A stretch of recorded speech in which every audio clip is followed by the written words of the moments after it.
এমন একটি সুগন্ধি রয়েছে যা তৈরি হয় গাছের পচা কাঠ বা পোড়া অংশ থেকে। আশ্চর্য হলেও সত্যি, আগর কাঠের সুগন্ধি যা তৈরির জন্য গাছের মধ্যে গরম লোহার রড পুঁতে রাখা হয়। এর বাজার মূল্য স্বর্ণের চেয়েও বেশি। ভাবছেন পচা আর পোড়া কাঠের এত দাম কেন?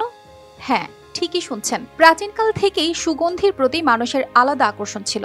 ধর্মীয় উপাসনা থেকে শুরু করে দৈনন্দিন জীবনে সুগন্ধির ব্যবহার ছিল সর্বত্র। যদিও এখন রাসায়নিক উপায়ে সুগন্ধির তৈরি করা হয়, একসময় প্রকৃতি ছিল এর একমাত্র উৎস, যেমন চন্দন কাঠ। তবে চন্দনের চেয়েও মূল্যবান এক কাঠ হলো আগর, যা সুগন্ধির জগতে রাজা হিসেবে পরিচিত।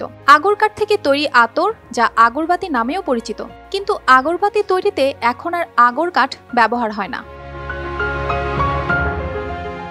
কেন আগর কাঠ এত মূল্যবান? আগর কাঠকে তরল স্বর্ণও বলা হয়, কারণ এর বিশাল চাহিদা ও মূল্য। এটি শুধু হংকং বা মধ্যপ্রাচ্যেই নয়, বাংলাদেশেও জনপ্রিয়। ধর্মীয় আচার অনুষ্ঠান থেকে শুরু করে বিশেষ উপলক্ষে আগর কাঠের আতর ব্যবহৃত হয়।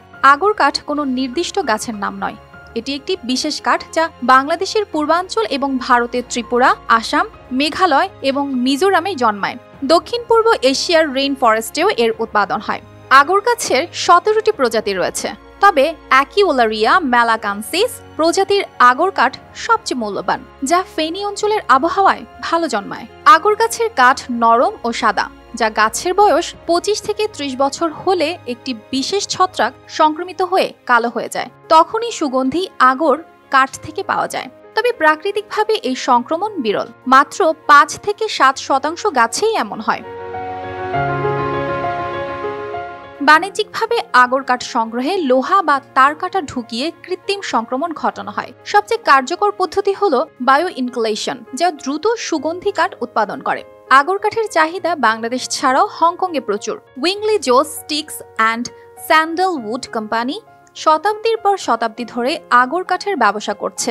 আগর কাঠ থেকে তৈরি সুগন্ধি যেমন আরমানি প্রাইভস ওড রয়্যাল কেজি প্রতি 3 লাখ হংকং ডলারে বিক্রি হয়। আগর কাঠের বর্তমান বাজার মূল্য কেজি প্রতি 5 থেকে 6 লক্ষ টাকা, আর 10 থেকে 15 বছর বয়সী গাছের মূল্য হতে পারে 70 থেকে 80 লক্ষ টাকা।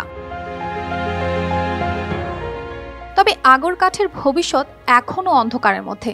চাহিদা বাড়লেও যথাযথ সংরক্ষণ না হলে এই সুগন্ধির উৎস একদিন হারিয়ে যেতে পারে। এই মূল্যবান সম্পদ রক্ষায় সবার একসঙ্গে কাজ করা প্রয়োজন।